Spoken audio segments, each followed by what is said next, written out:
I do identify as a European. However, when someone asks you where you're from, they won't take European for an answer. I think this situation got a bit worse during the last few years, but people use where are you from instead of small talk these days. They don't even ask your name. They just ask where you're from, and then they discuss details and stereotypes about the country that you mentioned. So there's no way to escape it in a conversation, and most conversations never really get past the point of discussing where you're from and the country and its capital and its food and its politics or its history or whatever the other person happens to know about your country.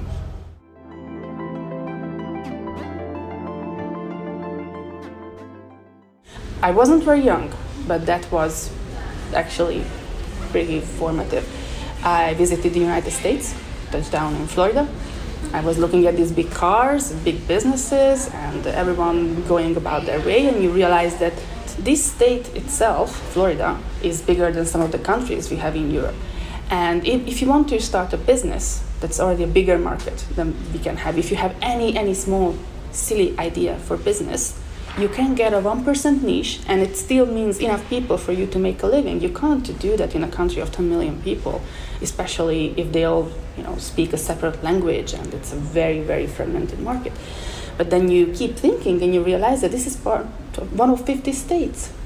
Huge, huge market just for your business. So even if you have a very niche idea, like, steampunk trains that you want to make and want to sell, and there's just very, very few people who are interested in that, but they will still buy enough of your silly steampunk trains for you to make a living out of your hobby. And I write, and my native language is only spoken by 10 million people on this planet, and not all of them can read. And if you realize that you will never going to make a living, even if you're the best-selling author of your own language, then you understand the difference between a fragmented market, language-wise and otherwise, and a single market that is bigger, that it gives you more opportunities. It's not just because I want to have a huge company that encompasses everyone and 90% of the people are my clients. No, it is for those little things that your hobby, your passion, that you can work and still make a living out of that.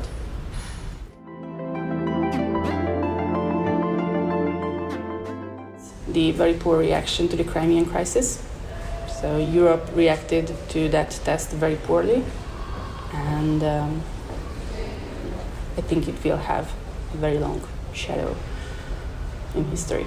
Europe needs a unified voice, and also needs to act as Europe, as opposed to a bunch of heads of state or prime ministers all digging their own little chestnut, as we say in Hungarian. They're all trying to get something out for themselves, and they don't serve their own people, and they don't serve Europe. They don't really serve anyone but themselves these days.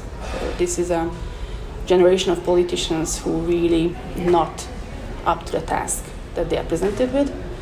They are complacent, they think that democracy and freedom is granted, or they really just don't want to have democracy and freedom anymore because it would just make their job so much easier and their positions so much stronger if it weren't.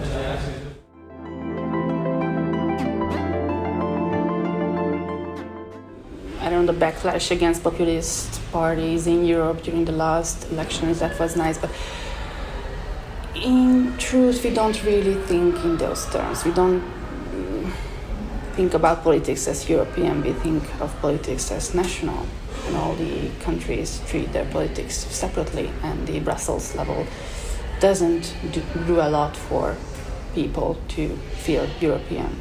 So they do their own administration, they do their own bureaucracy, they do their own power games, but at the same time they shy away from trying to create a European identity.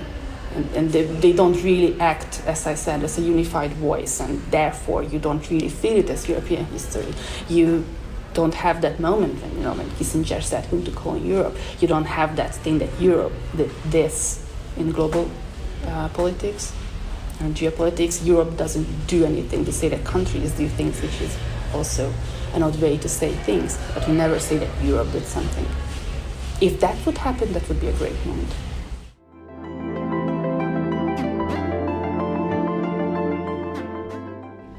freedom of movement, opening up the borders.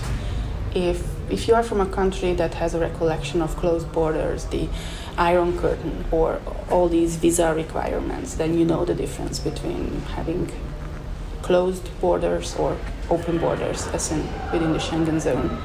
And it's not just about whether your passport gets checked, it's that you're allowed to go, you have to move somewhere, you're allowed to work there, you're allowed to experience it, and you don't have to tell anyone and report to any authorities, and they don't get to harass you just for being somewhere else. That is, I think, the biggest thing Europe has given to everyone, apart from the single market, but it's more complex.